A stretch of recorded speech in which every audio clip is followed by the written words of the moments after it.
அஸ்ஸலாமு அலைக்கும் வரஹ்மத்துல்லாஹி வபரகாத்துஹு.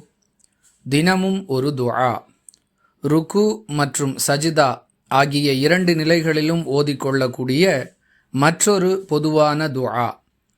அன்பிற்குரிய அல்லாஹுவின் நல்லடியார்களே, தொழுகையின் பொழுது ருக்கு மற்றும் சஜிதா ஆகிய இரண்டு நிலைகளிலும் ஓதிக்கொள்ளக்கூடிய பொதுவான மற்றொரு துஆவை நாம் முஸ்லீம் எனும் நூலில் இடம்பெறக்கூடிய 752வது ஹதீஸிலிருந்து அறிந்து கொள்கிறோம்.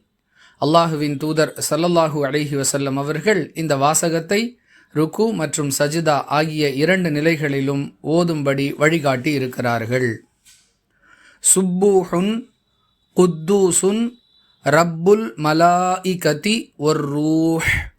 மீண்டும் ஒரு முறை சொல்லுகிறேன். சுப்பூஹுன் குத்தூசுன் ரப்புல் மலாயிகதி வர்ரூஹ். இந்த வாசகத்தின் பொருள் என்னவென்றால், ஜிப்ரயீல் மற்றும் வானவர்கள் அனைவருடைய இறைவனாகிய அல்லாஹ் பரிசுத்தமானவன், தூய்மையானவன். மீண்டும் ஒரு முறை சொல்லுகிறேன்.